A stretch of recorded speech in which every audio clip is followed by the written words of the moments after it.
Hello बच्चों, तरुण school YouTube channel में आप सभी का स्वागत है। अपने हिंदी साहित्य की सीरीज चल रही थी जो 12वीं कला कक्षा में बोर्ड में 16 नंबर का आता है। तो अपने अभी तक 15 पार्ट हो चुके हैं। आज 16वां पार्ट है जिसमें गद्य साहित्य की जो विधाएं हैं उनके बारे में अपन पढ़ रहे थे। पहले पढ़ा था आपने कहानी और उपन्यास के बारे में। अब पढ़ेंगे आज नाटक विधा। नाटक का बड़े बड़े नाटकों का मंचन होता है, देखते ही हो आप, और क्या उनका संदेश मिलता है, अलग अलग शिक्षा क्या मिलती है। तो नाटक की क्या विधा है इसके बारे में हम पढ़ेंगे। सबसे पहले नाटक की उत्पत्ति, शब्द की उत्पत्ति। सबसे पहले नाटक है ना, शब्द उत्पत्ति हुई क्या, उसका अर्थ क्या है। तो नाटक शब्द की उत्पत्ति संस्कृत भाषा से हुई है। कौन सा शब्द है? नट धातु। संस्कृत में जो धातुएं होती है अलग अलग। नाटक शब्द की जो उत्पत्ति है धातु से बना हुआ शब्द है। संस्कृत की नट धातु से बना हुआ, इसकी उत्पत्ति है नट धातु से हुई है। अब इस शब्द का अर्थ क्या है? जिसका अर्थ है अभिनय करना। इंग्लिश में कहते हैं एक्टिंग, अभिनय, वो होता है नाटक। अब अलग अलग विद्वानों ने इनकी क्या क्या लक्षण प्रवृत्तियां मानी है। तो आचार्य धनंजय ने क्या कहा है नाटक के बारे में? किसी अवस्था के अनुकरण, कोई अवस्था होती है उसकी नकल करना, अनुकरण करना और उसको प्रदर्शित करने के लिए नाटक विधा का सहारा लेना। किसी अवस्था का अनुकरण करने को नाटक कहते हैं। तो अवस्था है उसका नकल करके वैसा का वैसा प्रस्तुत करना चाहते हैं, वो नाटक होता है। आचार्य भरत मुनि हुए थे, प्राचीन जो आचार्य थे, उन्होंने क्या कहा? देवताओं के द्वारा प्रार्थना करने पर, देवता मिलकर गए और प्रार्थना की। किससे की? ब्रह्मा जी ने। देवताओं के द्वारा प्रार्थना करने पर ब्रह्मा जी ने ऋग्वेद से पाठ, ऋग्वेद से क्या लिया? पाठ। सामवेद से लिया गान, जितने गायन है की कलाएं हैं वो सामवेद से ली गई। यजुर्वेद से अभिनय लिया, यजुर्वेद से अभिनय। ये सब नाटक में ही होते हैं। पाठ, गान, अभिनय सब नाटक के अंतर्गत है। तो अलग अलग जो अपने 4 वेद है हिंदू धर्म में, उन वेदों से अलग अलग लेकर एक नाटक की रचना की गई। और अथर्ववेद से रस, वापस देखिए, ऋग्वेद से लिया पाठ, सामवेद से ज्ञान, यजुर्वेद से अभिनय और अथर्ववेद से रस लेकर नाटक नामक पंचम वेद की रचना की। 4 वेद तो है, नाटक को 5वां वेद माना गया। अलग अलग वेद से क्या क्या चीज ली गई। पाश्चात्य विद्वान पिशैल के अनुसार, पिशैल ने क्या कहा? पाश्चात्य विद्वान है, कठपुतलियों से खेल, कठपुतलियों से खेल की उत्पत्ति और नाट से नाट्य साहित्य की उत्पत्ति हुई है, ये माना है पाश्चात्य विद्वान पिशैल ने। अब नाटक के लक्षण, नाटक के क्या क्या लक्षण होते हैं, क्या क्या विशेषताएं होती है नाटक में जो होनी चाहिए, वो क्या है? पहला है नाटक का कथानक इतिहास प्रसिद्ध होना चाहिए। नाटक का कथानक जो मुख्य पात्र है वो इतिहास प्रसिद्ध होना चाहिए। इतिहास में वो प्रसिद्ध हो, सब लोग उसकी वीरता या प्रसिद्धि के बारे में जानते हो। साधारण आदमी, साधारण पात्र नाटक का कथानक नहीं होना चाहिए। दूसरा, नाटक में स्थान स्थान पर विलाप, हर्ष और शोक, जो अपने मनोभाव होते हैं मनुष्य के, संवेदनाएं, वो नाटक में होनी चाहिए। विलास भी होना चाहिए, हर्ष है वो हर्ष और अनुभव भी होना चाहिए, शोक है, ये सभी गुणों का समावेश होना चाहिए। दुख और सुख की अनुभूति, नाटक को पढ़ने या मंचन होते देखने पर अपने को दुख और सुख की अनुभूति, अनुभव होना चाहिए, एहसास होना चाहिए, फीलिंग्स होनी चाहिए। तीसरा है नाटक में 5 से लेकर 10 तक अंक या दृश्य, अंक का मतलब दृश्य। नाटक में कम से कम 5 और अधिक 10 तक दृश्य नाटक में होना चाहिए। चौथा है नाटक का नायक जो मुख्य पात्र होता है, नायक जो होता है, किसी प्रसिद्ध वंश में उत्पन्न, नाटक का नायक है वो किसी प्रसिद्ध वंश में उत्पन्न होना चाहिए, उसका वंश की गौरव गाथा सबको विदित होनी चाहिए, ऐसे वंश में वो उत्पन्न नाटक का जो नायक है प्रसिद्ध वंश में उत्पन्न होना चाहिए, धीरोदात्त होना चाहिए, वीर और प्रतापी होना चाहिए, उसके मतलब सभी गुणों से सर्वगुण संपन्न होना चाहिए। अब देखो नाटक में अलग अलग जो रस होते हैं, श्रृंगार रस है, वीर रस है, अलग अलग रस होते हैं, तो कोई एक रस प्रधान होना चाहिए। नाटक में एक प्रधान अंगी रस होना चाहिए। जैसे पृथ्वीराज के बारे में कई नाटक रचे गए, तो पृथ्वीराज से संबंधित नाटक में कई वीर रस प्रधान है, तो कई रसों में श्रृंगार रस प्रधान है, तो एक रस है वो अंगी रस होना चाहिए, प्रधान रस होना चाहिए।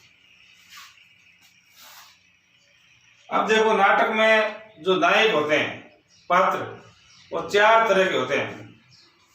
नाटक में नायक चार प्रकार होते हैं। धीरोदात्त, धीरोदात्त श्रेणी का जो नायक होता है वो श्रेष्ठ गुणों से संपन्न शूरवीर नायक होना चाहिए। शूरवीर, वीरता से भरा हुआ श्रेष्ठ गुणों से संपन्न शूरवीर नायक होना चाहिए। दूसरा नायक है धीरोदात्त। ये धीरोदात्त और ये धीरोदत्त श्रेष्ठ गुणों से संपन्न किंतु अभिमानी दूसरे प्रकार का जो नायक होता है। श्रेष्ठ गुणों संपन्न तो होता है लेकिन उसको अभिमान ज्यादा होता है। जैसे कि रावण बहुत अभिमानी था, सभी गुण थे, सभी विद्याएं उसके पास थी, लेकिन वो अभिमानी था, तो वो किस प्रकार का था? धीरोदत्त। तीसरा है धीर प्रशांत, श्रेष्ठ गुणों से संपन्न किंतु धैर्यशाली नायक। श्रेष्ठ गुणों संपन्न भी होता है, बिल्कुल धैर्यशाली होता है, वह किसी घटनाओं का अनुकरण करता है। चौथा है धीर ललित, श्रेष्ठ गुणों से संपन्न कला क्रीड़ा प्रिय नायक। श्रेष्ठ गुणों संपन्न होता है, वीर भी होता है, लेकिन विलासिता पूर्ण जीवन होता है, क्रीड़ा प्रिय जीवन होता है उसका। तो वो चार प्रकार के जो नाटक हैं, धीर प्रशांत नाटक में चार प्रकार के जो नायक हैं, धीरोदात्त, धीरोदत्त, धीर प्रशांत और धीर ललित। उसी प्रकार नायक की तरह ही नायिकाओं के तीन भेद बताए हैं। नायिका के भेद, एक है स्वकीय, दूसरा है परकीय और तीसरा है सामान्य यानी गणिका। ये तीन तरह की नायिका नाटक में होती है। अब तीसरा है कथोपकथन एवं संवाद। नाटक के जो पात्र होते हैं आपस में जो संवाद होते हैं वो प्रभावी होना चाहिए ताकि नाटक को प्रसिद्धि की ओर ले जा सके। अच्छे संवाद होने चाहिए, पात्र के अनुसार संवाद होने चाहिए, भाषा वगैरह सब एकदम प्रभावी और आकर्षित होनी चाहिए। ये नाटक का प्राण तत्व है। नाटक का प्राण तत्व कौन सा है? कथोपकथन एवं संवाद नाटक का प्राण तत्व कहलाता है।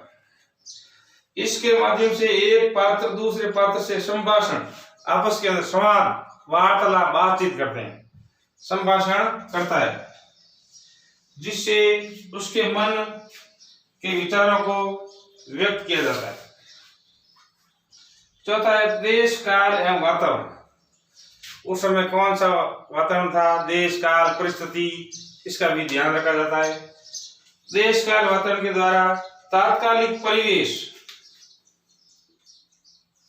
तात्कालिक का मतलब होता है उस समय, जिस समय नाटक की रचना हुई या जिस समय का नाटक लिखा गया, जिस राज्य का, उसकी क्या परिस्थिति थी, क्या काल था, उसका परिवेश यानी वातावरण, वातावरण कैसा था, क्या लोगों की भावनाएं थी, इस प्रकार का वर्णन पूरा देश, काल एवं वातावरण के अंतर्गत आता है। तात्कालिक परिवेश को प्रकट किया जाता है। नाटककार को संकलन, त्रय, तीन चीजों का ध्यान रखा जाता है। सबसे पहले स्थान उचित होना चाहिए, उसके बाद कार्य और समय, इनका ध्यान रखा जाता है। भाषा शैली सबसे महत्वपूर्ण है। भाषा से नाटक की भाषा शैली बिल्कुल प्रभावी होनी चाहिए।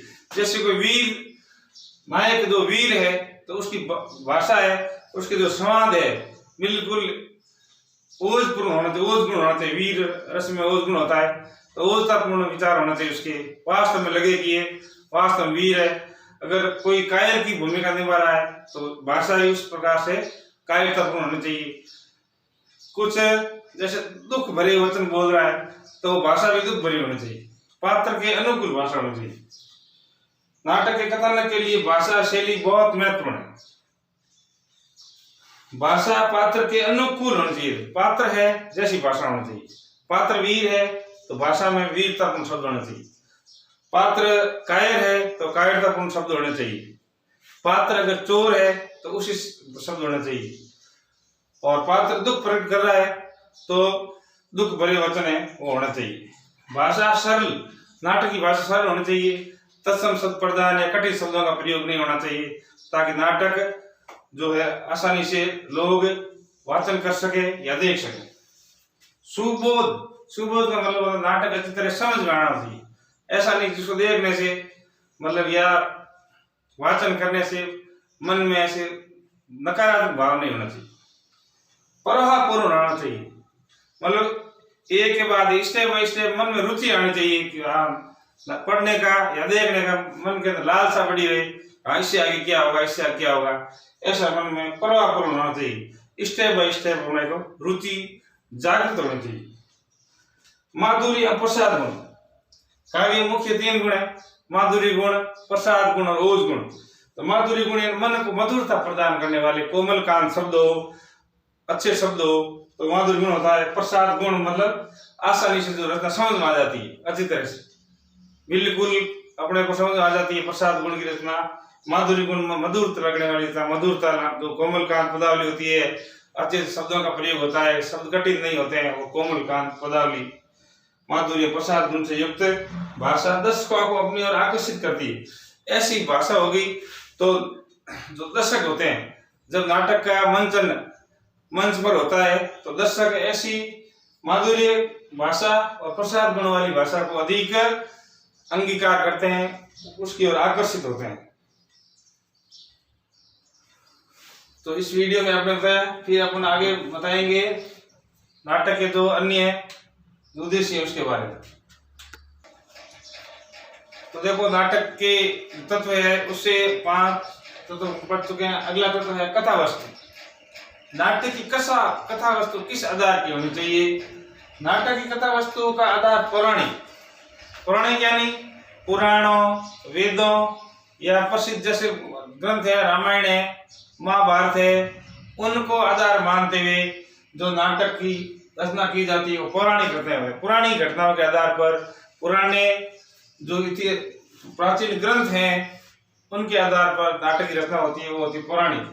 ऐतिहासिक, इतिहास की घटना के आधार पर नाटक, जैसे जयशंकर प्रसाद के स्कंदगुप्त है, चंद्रगुप्त है, ध्रुव शमिनी है, अलग अलग जो नाटक है वो सब इतिहास की घटनाओं पर आधारित, इतिहास में जो घटना हुई है वो, जैसे पृथ्वीराज के समय नाटक है, अनेक जो प्रसिद्ध राजा हुए उनके युद्ध का वर्णन है, महाराणा प्रताप है, शिवाजी है, अनेक जो इतिहास के जो नायक हुए हैं उनको आधार मानकर नाटक की रचना की जाती है, वो होती है ऐतिहासिक। तो पौराणिक, ऐतिहासिक। तीसरा है सर्वसाधारण प्रचलित विख्यात कथा। ऐसी कथा जो जन श्रुति के आधार पर कही जाती है या सभी लोगों में प्रसिद्ध होती है, लोग उस कथा को बार बार उसका वर्णन करते हैं और प्राचीन काल से वो कथा चली आ रही है, बहुत लोगों में प्रसिद्ध है, उस कथा को आधार मानकर जो रचना की जाती है तो सर्वसाधारण प्रचलित विख्यात कथा होती है। अब कहीं पर कुछ ऐसे नाटक होते हैं जिसमें पौराणिक और ऐतिहासिक का मिश्रित रूप दिखाई देता है, तो पौराणिक भी होते हैं और ऐतिहासिक भी होते हैं, ऐसे भी नाटक लिखे जाते हैं। उसके बाद 7वां पॉइंट है उद्देश्य। उद्देश्य पता ही है, जैसे कहानी हो, नाटक हो या कोई भी उद्देश्य तो होता ही है, लोग उससे कुछ सीख सके, आने वाली पीढ़ी उससे प्रेरणा ग्रहण कर सके, तो उद्देश्य सबका सकारात्मक होना चाहिए, अच्छा संदेश जाए उसका, लोग उससे कुछ सीखें, शिक्षा ग्रहण करें और सुसंस्कृत बन सके।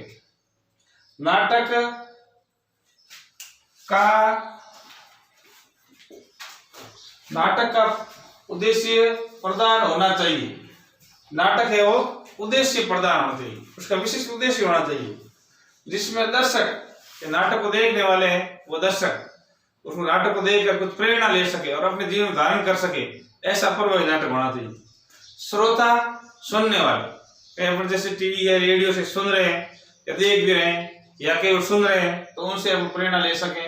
पाठक यानी नाटक को वाचन करने पढ़ने वाले, जैसे अपने जो कोर्स के अंदर बुक्स है 11-12 नाटक है उनको अपन पढ़ें और उनसे प्रेरणा लें कि जो घटनाएं इतिहास में हुई है उनकी पुनरावृत्ति नहीं हो, वो गलती हम नहीं करें तो इतिहास में हो चुकी है, ऐसी कुछ प्रेरणा उद्देश्य प्रधान नाटक में होती है। नाटक से शिक्षा ग्रहण कर सके, आने वाली पीढ़ी उसे शिक्षा ले सके। अगर कुछ अच्छी चीजें हैं तो अपने भी जीवन में धारण करें और कोई बुरी चीजें हैं तो अपने को नहीं। जिस प्रकार महाभारत रामायण के अंदर, महाभारत में ऐसी कुछ चीजें हैं जिनको हमें नहीं करना चाहिए और रामायण के अंदर ऐसी चीजें हैं जो हमको करनी चाहिए। रामायण से बहुत सारी शिक्षा लेते हैं हमें क्या करना चाहिए। महाभारत के अनेक घटनाओं को देखकर हमें ये शिक्षा लेते हैं कि ये चीजें हमें नहीं करनी चाहिए। तो क्या नहीं करना, क्या करना है, ये हिंदू धर्म के प्रसिद्ध ग्रंथों से हम सीख सकते हैं। इसी प्रकार का नाटक आदर्श नाटक माना जाता है। ऐसा जो नाटक होता है जिसका विशिष्ट उद्देश्य होता है आम जन में जिसकी छाप हो, आने वाली पीढ़ी को सीख सके और अंगीकार कर सके, ऐसा नाटक ये आदर्श नाटक माना जाता है। जिससे प्रेरणा नहीं मिलती है वो नाटक की श्रेणी में नहीं है।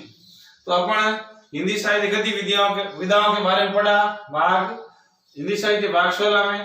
अब नेक्स्ट वीडियो में उससे आगे पढ़ेंगे। तब तक के लिए नमस्कार।